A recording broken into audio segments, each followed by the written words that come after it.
From the SNC World Headquarters in New York, I'm Bianco, and here are the stories we're following at this hour.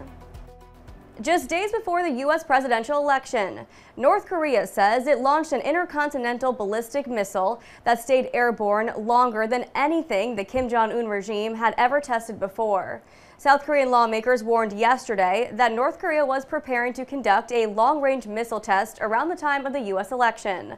Laura Westbrook has an update for us. The intercontinental ballistic missile flew for 86 minutes before falling into the sea. That was the longest flight time recorded yet. Pyongyang has traditionally taken provocative actions timed around key U.S. political events, which analysts say is to try and grab Washington's attention. North Korean leader Kim Jong-un says the launch shows our will to respond to our enemies, and the outcome of the U.S. presidential election could reshape its policy towards North Korea if Donald Trump wins. North Korea has repeatedly rebuffed the Biden administration's attempts to meet. Meanwhile, Donald Trump is the only sitting U.S. president to ever meet a North Korean leader. So-called safe zones outside abortion clinics are coming into force across England and Wales.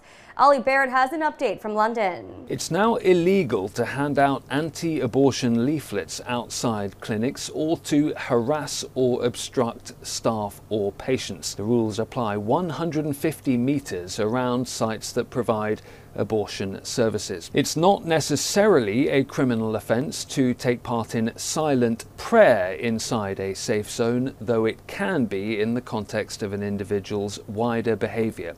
The government says the legislation protects staff and patients from intimidation.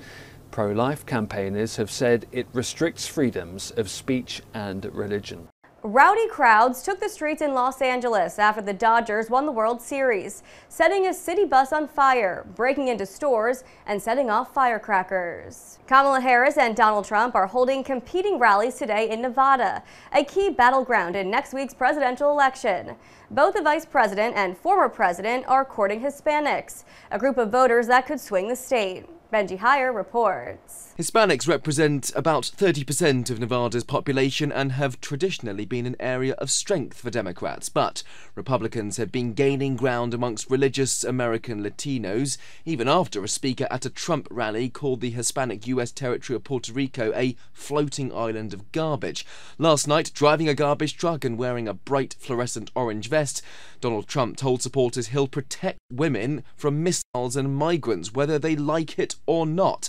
Kamala Harris says that remark is proof he wants to make decisions about women's bodies. And don't forget to join us on Election Day for live, in-depth analysis and up-to-the-minute results. Now, let's check in with Jeff Vaughn for a preview of what to expect here on Salem News Channel. Thank you, Haley. This is an important election, and Salem News has you covered. I'm Jeff Vaughn. I'll bring you the latest news and information on election night from Los Angeles, where I'll be watching the California races that could decide the balance of power in the Senate and the House. Watch Decision 24 on the Salem News Channel. Thanks, Jeff. We'll see you on election night. In New York, I'm Bianco. Happy Halloween from all of us here at Salem News Channel.